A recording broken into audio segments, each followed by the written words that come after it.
Assalamualaikum warahmatullahi wabarakatuh. Alhamdulillahi wa kafa, wassalatu wassalamu ala rasulillahil mustafa, wa ala alihi wa sahbihi wa mal wafa, asyhadu alla ilaha illallah, wa asyhadu anna muhammadar rasulullah amma ba'd. Puji syukur kehadirat Allah subhanahu wa ta'ala, yang mana berkat rahmat dan karunia darinya, kita masih diberi kesempatan untuk kembali berjumpa menjamu bulan suci Ramadan, bulan penuh rahmat, bulan penuh ampunan, yang mana di dalam setiap harap kita, di dalam setiap doa kita selalu memohon kepada Allah, Allahumma salimni li Ramadan wa salim Ramadan li, ya Allah, selamatkanlah aku untuk Ramadan dan selamatkanlah Ramadan untukku. Allah telah mengabulkan itu. Allah pertemukan kembali dengan kita dengan Ramadan, sehingga kita bisa menjamu bulan suci Ramadan ini, supaya kita bisa meningkatkan kualitas keimanan dan ketakwaan kita kepada Allah di bulan ini. Selanjutnya salawat serta salam mari kita curah limpahkan kepada junjungan kita, yakni Nabi Muhammad SAW, kepada para keluarganya, sahabatnya, tabi'in, atba'u tabi'in, hingga sampai kepada kita umatnya hingga akhir zaman. Amin ya rabbal alamin. Hadirin yang dirahmati Allah, bulan suci Ramadan adalah bulan yang mana Allah berikan keistimewaan, Allah berikan kemuliaan di dalamnya. Di antara sering kita dengar, sering kita pelajari dari guru-guru kita, bahwa di bulan suci Ramadan ini Allah turunkan Al-Quran, Allah berikan banyak ampunan, Allah berikan banyak rahmat di dalamnya. Bahkan dikatakan bahwa di bulan Ramadan ini Allah diskon besar-besaran pahala.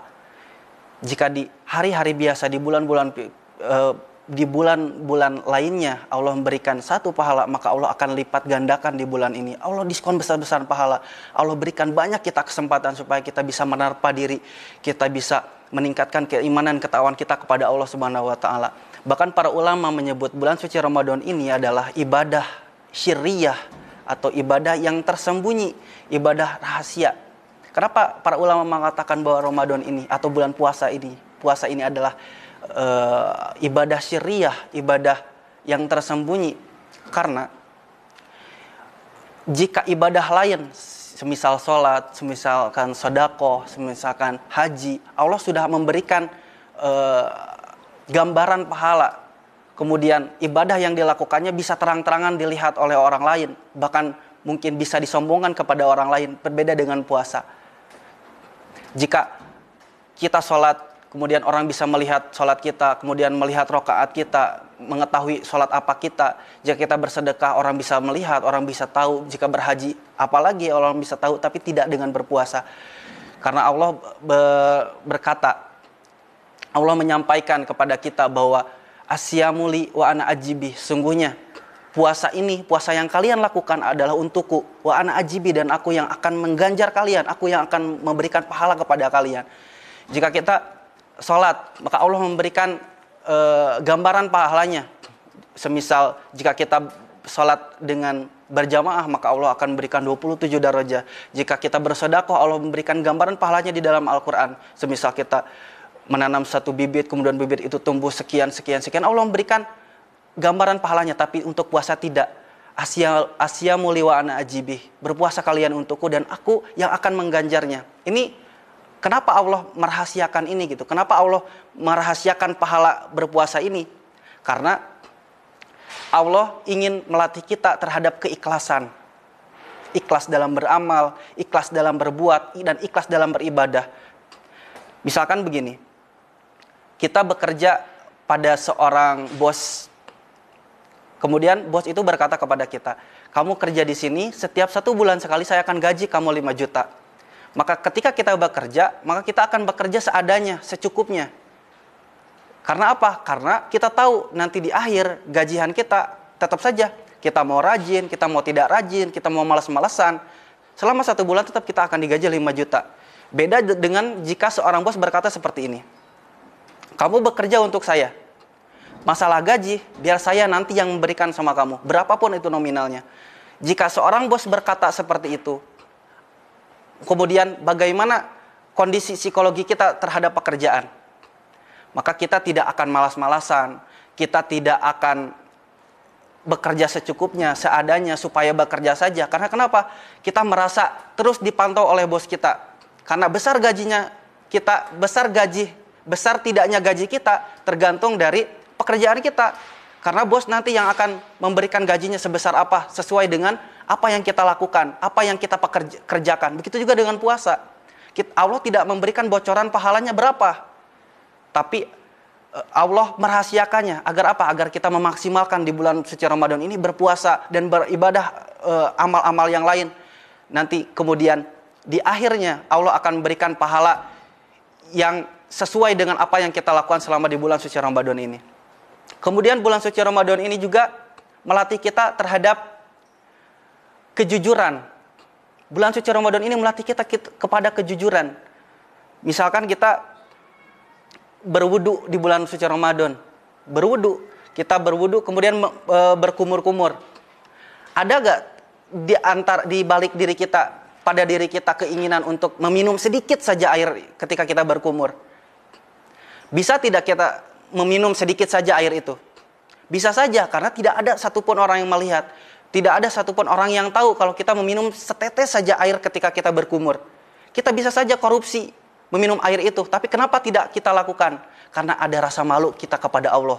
Karena kita merasa diperhatikan oleh Allah. Sehingga puasa ini melatih kita terhadap kejujuran. Melatih kita untuk hidup jujur dan tidak melakukan kebohongan apapun. Ada atau tidak ada orang yang melihat. Mau amal kita itu dilihat, mau dosa kita dilihat atau tidak dilihat, tetap bagi kita Allah yang terus memantau kita. Allah yang terus men-CCTV kita. Kemudian dari bulan suci Ramadan ini, dari berpuasa ini melatih kita terhadap apa? Terhadap kesabaran. Karena kenapa? Dalam hadisnya Nabi bersabda, Asyamu junnatun, sungguhnya puasa ini, saum ini adalah benteng, pertahanan. Dalam hadis itu dilanjutkan, apabila salah seorang dari kalian itu berpuasa, maka jangan berkata kotor. Walayabsuk, jangan berkata keji. Dan bahkan apabila ada di antara saudara-saudara kalian, teman-teman kalian, orang-orang di sekitar kalian yang mencaci maki kalian, menghina-hina kalian pada bulan puasa, bahkan sampai mengajak berkelahi, maka katakan kepada mereka, kepada orang-orang yang menghina kamu, mencaci kamu pada bulan suci Ramadan itu, ini so'im, sungguhnya aku berpuasa. Maka tahan amarah, tahan kesabaran pada bulan suci Ramadan ini. Bukan kita tidak berani terhadap ancaman mereka, bukannya kita takut, tapi karena kita taat kepada Allah. Karena kita ingin melatih kesabaran kita di bulan suci Ramadan ini.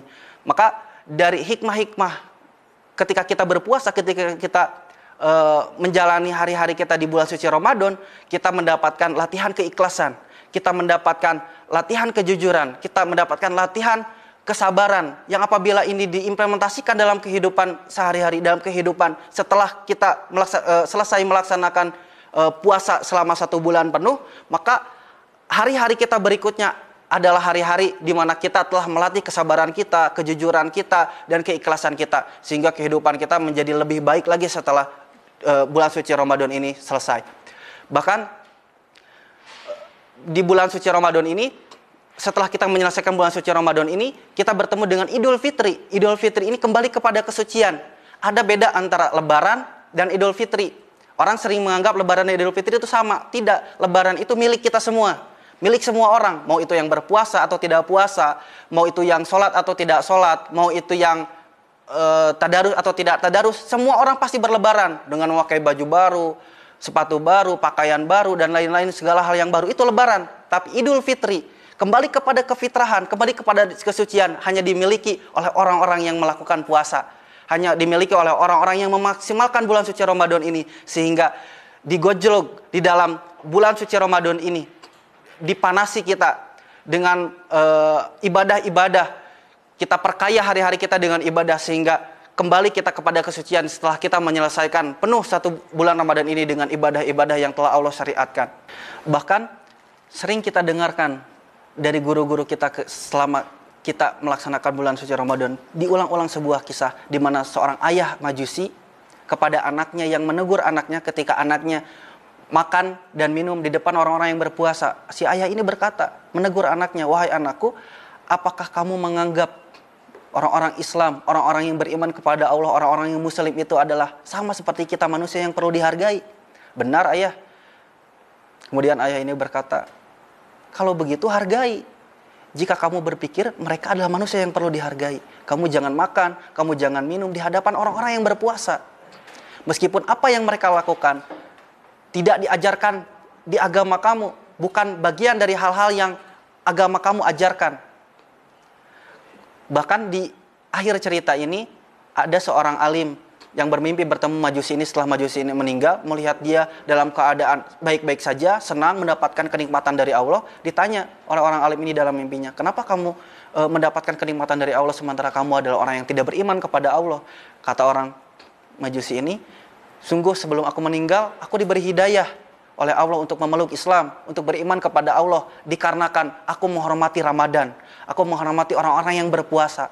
Masya Allah, sungguh dari bulan Ramadan ini hikmah-hikmah rahmat Allah diturunkan kepada seluruh umat manusia, terutama bagi orang-orang yang melaksanakan bulan Ramadan ini dengan semaksimal mungkin. Bahkan bagi orang-orang yang senang berpuasa, orang-orang yang sering memaksimalkan bulan Ramadan, berpuasa dengan penuh keikhlasan, maka Allah akan sediakan bagi dia sebuah pintu surga khusus yang disebut dengan Rayyan, Babur Rayyan, pintu yang khusus untuk dimasuki oleh orang-orang yang berpuasa. Allah spesialkan itu gitu. Allah spesialkan orang-orang yang berpuasa, bahkan disediakan pintu khusus. Bahkan orang-orang yang berpuasa itu dikatakan bahwa orang-orang yang berpuasa memiliki keutamaan yang tidak dimiliki oleh orang-orang yang tidak berpuasa. Dua kebahagiaan itu adalah farhatun farhatani. Dua kebahagiaan yang dimiliki oleh orang yang berpuasa. Yang pertama, farhatun inda fitrihi, kebahagiaan, kenikmatan ketika berbuka puasa. Wa farhatun inda liqa'i rabbihi, dan kebahagiaan ketika kita berjumpa dengan Allah Subhanahu wa taala. Ketika kita berbuka puasa, kenikmatan yang amat sangat luar biasa ketika kita menahan lapar, kita menahan kesabaran, keikhlasan, kejujuran. Ketika kita berbuka puasa, maka kebahagiaan, kenikmatan kita menghadapi jamuan sesederhana apapun. Mau itu hanya asin saja, mau itu hanya singkong saja, tapi kenikmatan yang Allah limpahkan ke dalam hati kita, Allah curahkan ke dalam hati kita, sungguh sangat luas. Tidak melihat makanan itu enak atau tidak, tapi ketika berbuka puasa, sungguh Allah memberikan kenikmatan pada saat kita makan berbuka puasa. Masya Allah, tidak diberikan kepada orang-orang yang tidak berpuasa. Ada orang yang mungkin pura-pura berpuasa, berkeseharian seperti orang yang berpuasa, tidak ada yang tahu apakah dia berpuasa tidak berpuasa. Tapi ketika dia berbuka puasa, dia ikut berbuka puasa. Tapi apakah sama perasaan ketika dia berbuka puasa dengan orang yang berpuasa? Tidak sama sekali. Kenikmatan, kebahagiaan itu hanya diberikan oleh Allah kepada orang yang berpuasa. Kemudian